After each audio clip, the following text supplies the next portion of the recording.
नमस्कार, वंदे मातरम प्यारे साथियों। मैं विक्रम वर्मा आपका तहे दिल से स्वागत करता हूं आपके अपने YouTube channel online study with Vikram पर। तो प्यारे साथियों, आप सभी स्वस्थ होंगे, मस्त होंगे और अपनी अपनी तैयारी में व्यस्त होंगे। और हम कर रहे हैं राजस्थान में आयोजित होने वाली परीक्षाओं के लिए साइंस, जैसे पशु परीक्षक की भर्ती हो गई, रीट का एग्जाम हो गया, पटवार का एग्जाम हो गया, ग्राम सेवक का एग्जाम हो गया, आरएएस का एग्जाम हो गया, या कंप्यूटर अनुदेशक की भर्ती हो जिसमें साइंस पूछी जाती है, उसके लिए हम तैयार कर रहे हैं साइंस। और हम साइंस में कौन सा टॉपिक पढ़ रहे हैं? मानव रोग पढ़ रहे हैं। कौन सा टॉपिक पढ़ रहे हैं? मानव रोग पढ़ रहे हैं, जो हर एग्जाम में पूछा जाता है। ट्रिक के माध्यम से पढ़ रहे हैं, हस्तलिखित नोट्स के माध्यम से पढ़ रहे हैं। तो देखिए, आज हम बात करेंगे प्रोटोजोआ जनित रोगों की। 4 नंबर क्लास नहीं, आज की हमारी 5 नंबर क्लास रहने वाली है। इससे पहले हमने 4 क्लासें कर ली है। अगर आपने वो नहीं देखी तो जाकर देख लीजिए प्यारे साथियों, क्योंकि उन क्लासों में मैंने आपको जीवाणु जनित रोगों की ट्रिक बताई थी। गोसी पंडित का टीका न्यू है। विषाणु जनित रोगों की ट्रिक बताई थी प्यारे साथियों। निकाह में हर बीज फल चेक कर लियो, जीजू बोला। और इसी के साथ साथ प्यारे साथियों, हमने सभी रोगों के रोग कारकों की ट्रिक भी देखी थी। जिस प्रकार देखिए, हमने किस प्रकार ट्रिक देखी थी। देखिए, व्याख्या सहित है। यहाँ पर देखिए, कोरोना वायरस की भी बात की गई थी हमने। यहाँ पर सभी, जैसे चेचक, बड़ी छोटी माता, चिकनगुनिया, सभी के देखिए रोग कारक, रोगवाहक, लक्षण, उपचार, टीका कौन सा लगाया जाता है, जांच कौन सी की जाती है, सभी देखे थे। जैसे डेंगू अरबों लोगों में होता है, तो अरबों वायरस हो गया रोग कारक है। इसी प्रकार हमने सभी की ट्रिकें देखी थी। जैसे खसरा रोग है, खसरा रोग की हमने क्या ट्रिक देखी थी? खसरा मतलब खुजली, और खुजली किसको है? मेरे बेली को है। खुजली किसको है? मेरे बेली को है। सभी साथी अपने अपने बेली के साथ सोचिए कि अपने बेली को क्या हुई है? खुजली। तो मेरे बेली को खुजली है, यानी मोर बेली वायरस क्या है? रोग कारक किसका? खसरा का। इसी प्रकार हमने रेबीज का जो रोग कारक पढ़ा था, और रेबीज किससे होता है? कुत्ते के काटने पर होता है।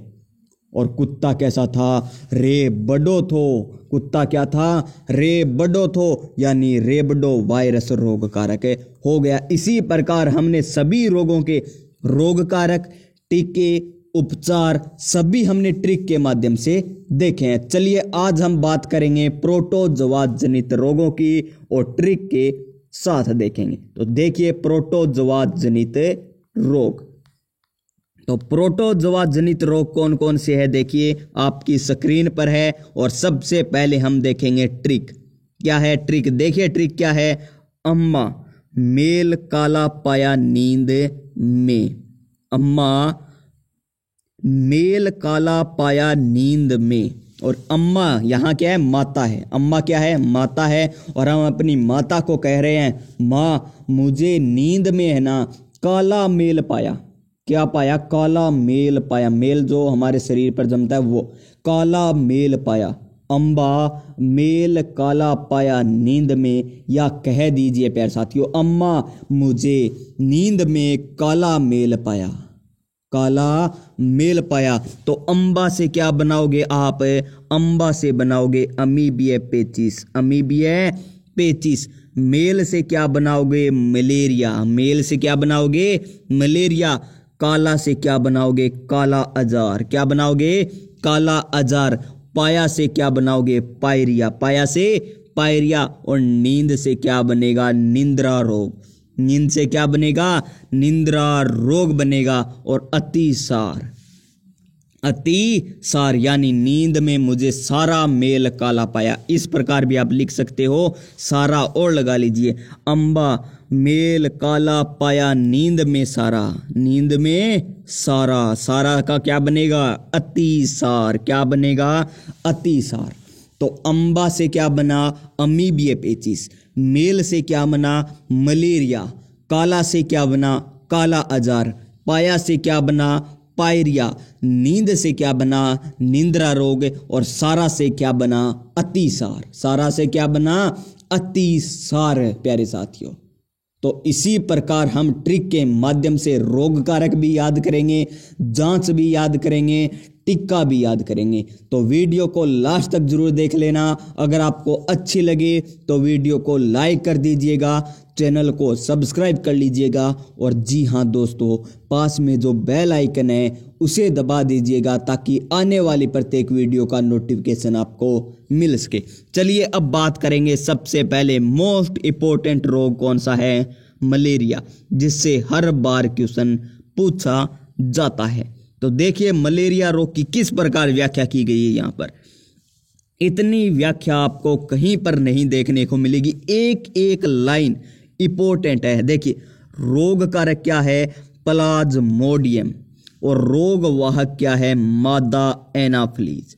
यहां पर शब्दों पर ध्यान दीजिए, रोग कारक तो क्या है, प्लाज्मोडियम, और रोग वाहक है मादा एनाफ्लीज मच्छर। प्यारे साथियों यहां पर रोग वाहक का आपको ध्यान में रखना है। अगर आपसे पूछ ले कि मलेरिया का रोग वाहक क्या है, ऑप्शन में मिलेंगे प्लाज्मोडियम भी मिलेगा, मादा एनाफ्लीज मच्छर भी मिलेगा, तो आप करोगे मादा एनाफ्लीज मच्छर।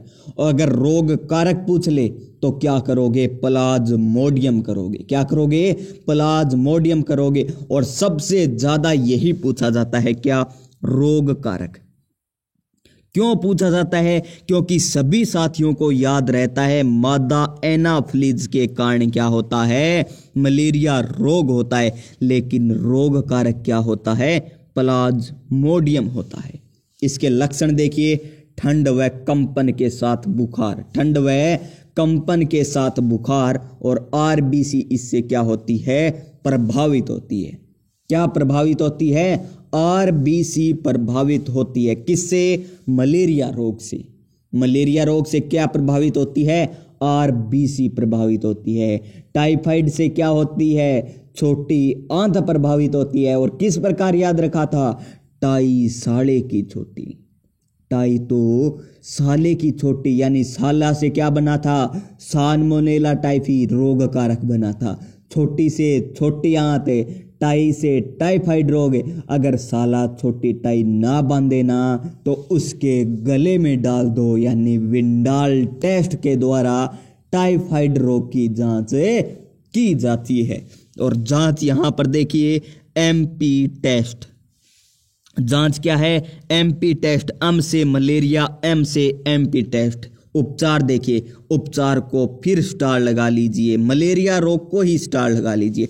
सबसे ज्यादा क्वेश्चन इसी रोग से पूछे जाते हैं। और उपचार क्या है, कुनेन नामक औषधि से किया जाता है, जो किससे प्राप्त होती है, सिनकोना पादप की छाल से प्राप्त होती है। कौन सी औषधि, कुनेन नामक औषधि सिनकोना पादप की छाल से प्राप्त होती है। आपसे क्वेश्चन किस प्रकार पूछा जाएगा, सिनकोना पादप की छाल से कौन से रोग का उपचार किया जाता है। मैं साथ ही साथ आपको क्वेश्चन भी बता रहा हूं, किस तरीके से प्यारे साथियों अधीनस्थ बोर्ड क्वेश्चन पूछता है, किस तरीके से आरपीएससी क्वेश्चन पूछता है। आपको सभी जानकारी आपको इस चैनल पर मिलने वाली है। तो देखिए आगे, सर्वाधिक घातक मलेरिया। ये घातक फिल्म नहीं, ये घातक मलेरिया की बात हो रही है, जिसे मेलिग्नेट क्या कहते हैं, मेलिग्नेट या अर्बुद कहते हैं, मेलिग्नेट या अर्बुद कहते हैं। और सबसे घातक मलेरिया की बात करें तो कौन सी है, प्लाज्मोडियम फॉल्सीफेरस। प्लाज्मोडियम फॉल्सीफेरस सबसे घातक मलेरिया है। सबसे घातक मलेरिया कौन सी, प्लाज्मोडियम फॉल्सीफेरस। और जो हमारे सामान्य मलेरिया होती है उसका क्या नाम है, तो उसका नाम है प्लाज्मोडियम वाइवेक्स। क्या नाम है, प्लाज्मोडियम वाइवेक्स। सबसे सामान्य मलेरिया का नाम क्या है, प्लाज्मोडियम वाइवेक्स। और सर्वाधिक घातक मलेरिया का क्या नाम है, प्लाज्मोडियम फॉल्सीफेरस, फॉल्सीफेरस। आगे देखिए, मलेरिया का मनुष्य में संक्रमण स्पोरोजोइट अवस्था में होता है। मैंने कहा है ना, एक एक लाइन मोस्ट इंपोर्टेंट है। नोट्स ही इसी तरीके से बनाए गए हैं कि क्वेश्चन इन्हीं में से आएंगे, क्वेश्चन इन्हीं में से आएंगे। तो मलेरिया रोग मनुष्य में कब होता है, कौन सी अवस्था में होता है? तो स्पोरोजोइट अवस्था में होता है। कौन सी अवस्था में होता है? स्पोरोजोइट अवस्था में होता है। आगे देखिए, मलेरिया रोकथाम के लिए तालाब में गैबूसिया मछली का पालन करते हैं। कौन सी मछली का पालन करते हैं? गैबूसिया मछली का पालन करते हैं। क्यों करते हैं? क्योंकि प्यारे साथियों, ये मछली मच्छर को खा जाती है। जो मादा एनाफ्लीज मच्छर है ना, उसको खाती है। जो तालाब में है ना फैलते हैं मच्छर, उनको ये खा जाती है। कौन सी? गैबूसिया मछली। गैबूसिया मछली। और मलेरिया का विस्तार से अध्ययन किसने किया था? सर रोनाल्ड रोस ने। सर रोनाल्ड रोस ने। तो मलेरिया की इतनी व्याख्या देखिए। क्या आपने पहले इसी तरीके से कहीं पर पढ़ा है? अगर पढ़ा है तो क्या इसी तरीके से याद किया है? अगर आपको याद ही किया है ना, अगर आपको ये क्लास अच्छी लग रही है तो वीडियो को लाइक कीजिए।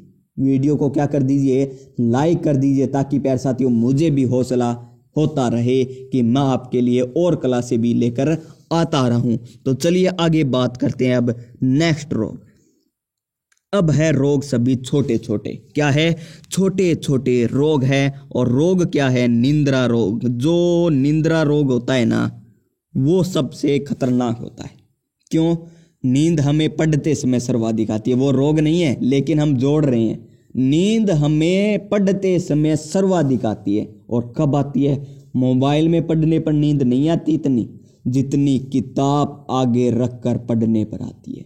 जब ही किताब आगे रखेंगे तो टप दणी सी नींद आ जाती है। क्या? टप दणी, यानी टिपोनोसोमा गैबुएसियंस रोग कारक है टप दणी नींद। नींद कब आती है?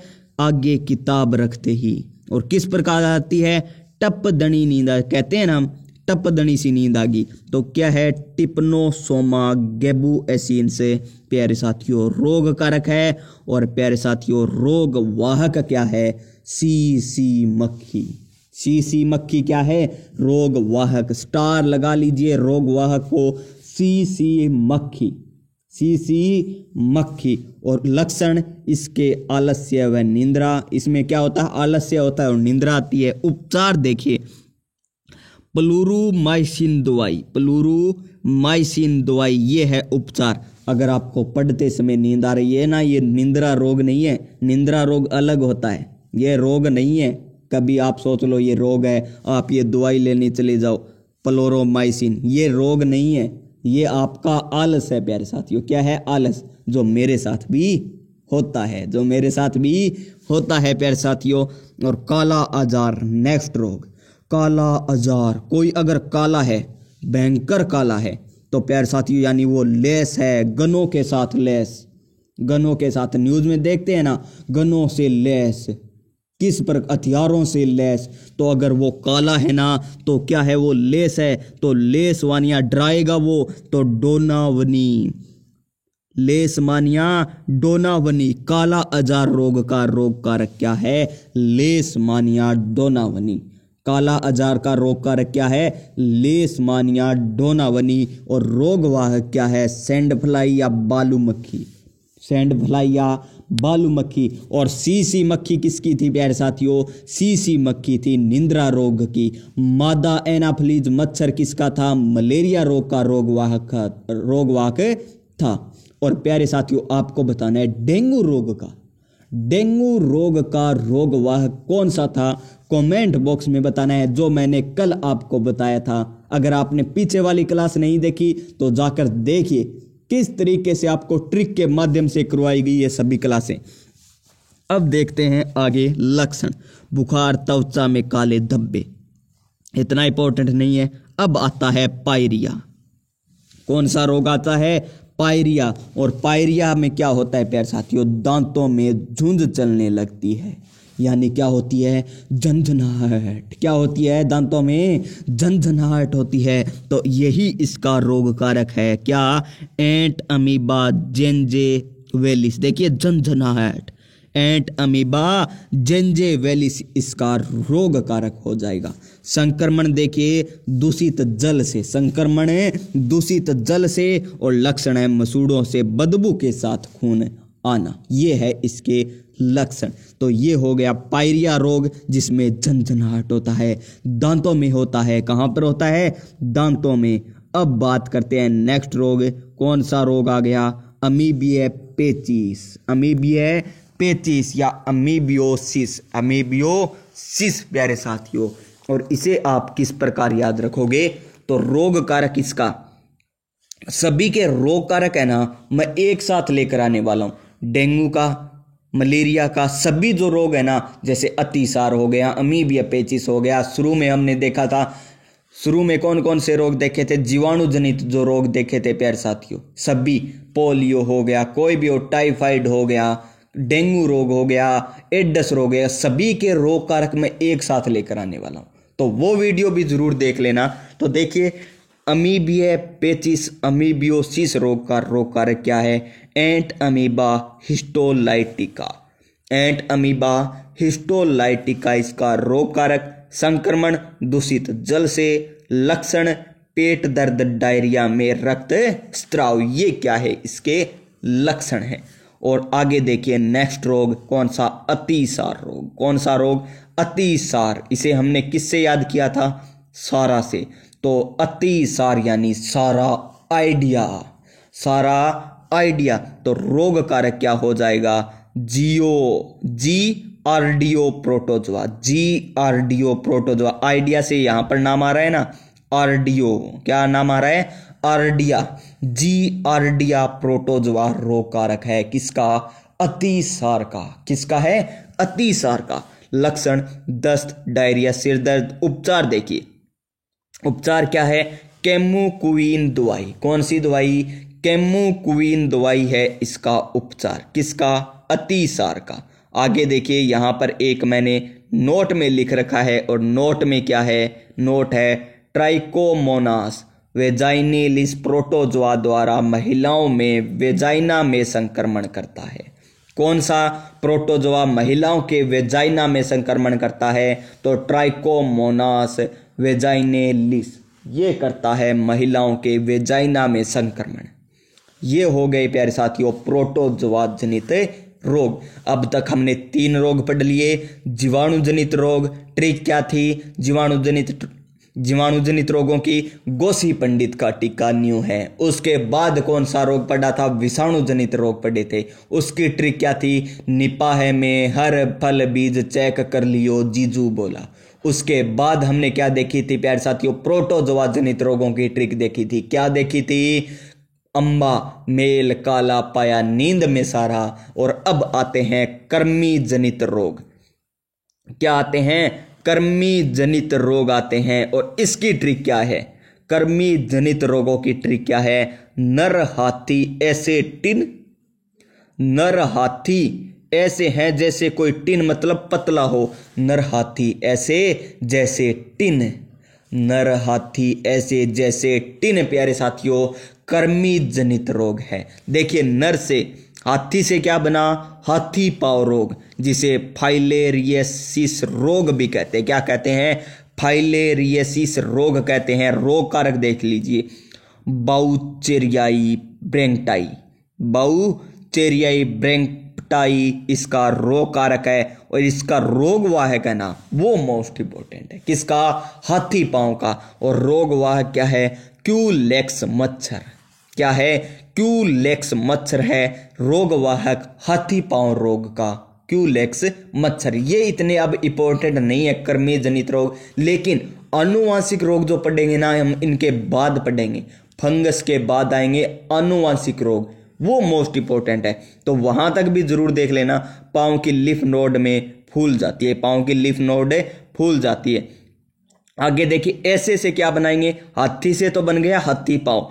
ऐसे से क्या बनाएंगे? ऐसे से बनाएंगे प्यारे साथियों एस्केरियासिस, एस्केरियासिस बनाएंगे। यह है बच्चों में होता है, बच्चों में पेट दर्द, वजन नहीं बढ़ता है, रोग कारक एस्कीरस। इतना इंपॉर्टेंट नहीं है जितना आप सोच रहे होंगे। फिर है नारू रोग, नर हाथी ऐसे, नर हाथी ऐसे टिन। ये है ट्रिक ना, हाथी देख लिया, ऐसे देख लिया। अब देखेंगे नर का क्या बनेगा, नारू रोग। क्या बनेगा, नारू रोग, जिसका रोग कारक है ड्रेकनकुलस मेंडिनेसिस। क्या है, ड्रेकनकुलस मेंडिनेसिस, ये है रोग कारक नारू रोग का, नारू रोग का ड्रेकनकुलस मेंडिनेसिस। और इसमें क्या होता है, इसमें यह कृमि दूषित जल के साथ शरीर में प्रवेश करके एक बड़े फोले के रूप में बाहर निकलता है। इसे गिनी कृमि भी कहते हैं। क्या कहते हैं, गिनी कृमि रोग भी कहते हैं। क्या कहते हैं, गिनी कृमि रोग भी कहते हैं। नर हाथी ऐसे टिन, टिन से क्या बनेगा, टिनियासिस। क्या बनेगा, टिनियासिस बनेगा, जिसका रोग कारक क्या है, रोग कारक है टीनिया सोलियम। क्या है, टीनिया सोलियम है रोग कारक। सूअर द्वारा ये फैलता है। लक्षण बुखार और वजन में कमी, ये है लक्षण। आपको मैंने कितने करा दिए, मैं बार बार रिपीट कराऊं, ट्रिकों को रिपीट कराऊं ताकि आपको याद हो जाए। अगर आपको याद नहीं हो रहे हैं तो वीडियो को दोबारा देखिए, दोबारा नहीं तो तिबारा देखिए, तो देखेंगे तो याद जरूर होगा। मैं ये गारंटी के साथ लिख कर देता हूं कि आपको ये याद जरूर हो जाएंगे, कितने भी मुश्किल क्यों ना हो। अगर आपको पढ़ाने की स्पीड अधिक लगती है तो कम कर लीजिए, धीरे लगती है तो तेज कर लीजिए। प्यारे साथियों, ये YouTube का बेहतर फीचर होता है जो आप अपने साथ यूज में कर सकते हैं। तो अब बात करेंगे हम किसकी, कवक या फंगस के रोगों की। कवक और फंगस के रोग कौन कौन से हैं, ये आपको बिना ट्रिक की याद होते हैं। जैसे दाद हो गया, म्यूकर माइकोसिस हो गया। म्यूकर माइकोसिस का रोग कारक क्या होता है, म्यूकर राइजोपस कवक, ये होता है। उन व्यक्तियों में ज्यादा होने की संभावना है जिसकी प्रतिरोध क्षमता कम होती है। आंख, जबड़ा, श्वसन तंत्र प्रभावित, ये इंपॉर्टेंट है। श्वसन तंत्र प्रभावित होता है किससे, म्यूकर माइकोसिस से। म्यूकर माइकोसिस से श्वसन तंत्र प्रभावित होता है। क्या होता है, श्वसन तंत्र प्रभावित होता है। उपचार एप्कोटेसिन बी, ये इतना इंपॉर्टेंट नहीं है। दाद देख लीजिए, दाद तो आपको पता है, दाद की क्या है ट्रिक प्यारे साथियों, दाद की कोई ट्रिक नहीं है। दाद का रोग कारक क्या है, ट्राइकोडर्मोफाइटोन, ये है रोग कारक।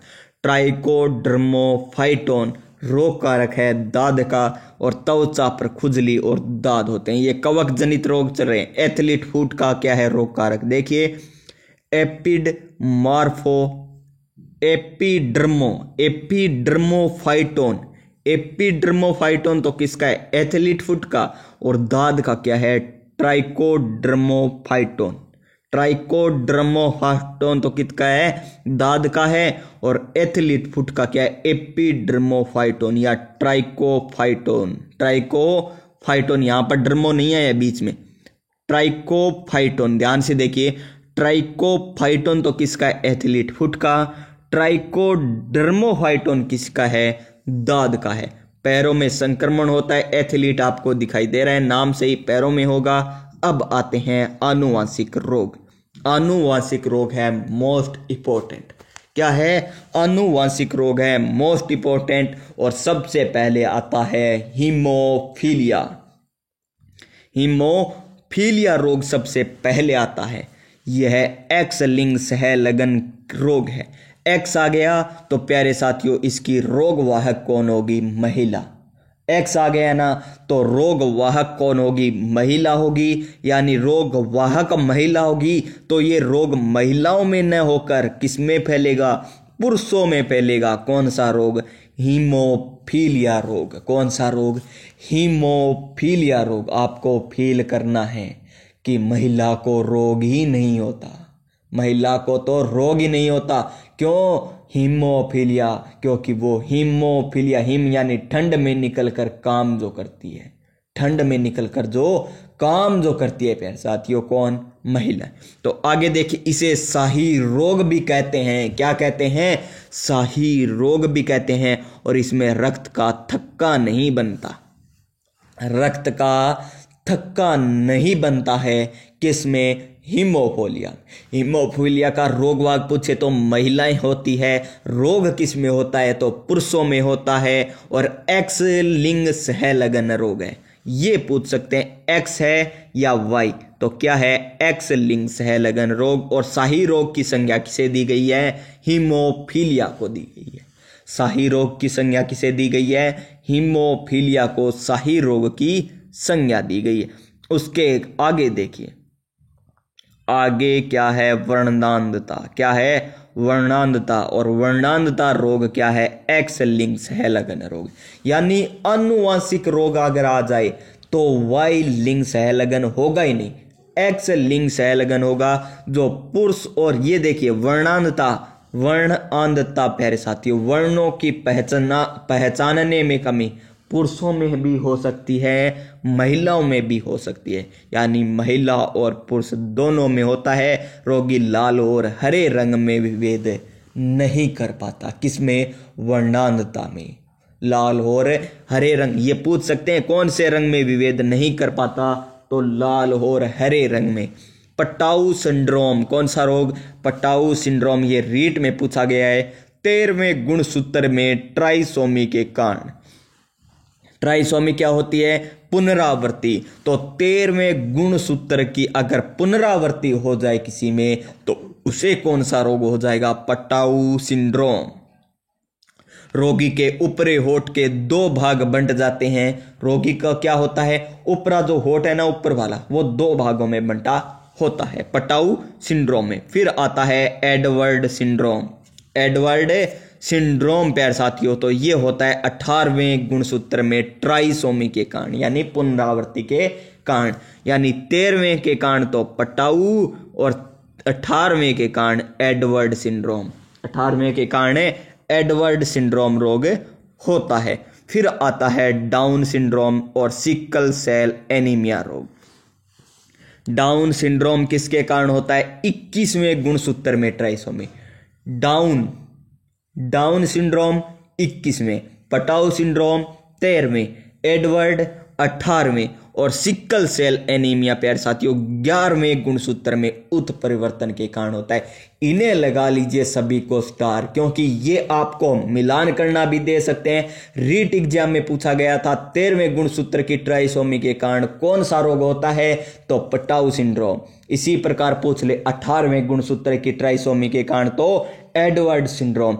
21वें गुणसूत्र की ट्राइसोमी के कारण कौन सा होता है, तो डाउन सिंड्रोम रोग होता है। बच्चे का शारीरिक व मानसिक विकास नहीं होता, किसमें? डाउन सिंड्रोम में। और चेहरा मंगोलिया लोगों के समान हो जाता है, मंगोलिज्म मूर्ख के समान हो जाता है। और सिकल सेल एनीमिया में क्या हो जाता है, स्टार लगा लीजिए, आरबीसी का आकार क्या हो जाता है, हंसियाकार हो जाता है।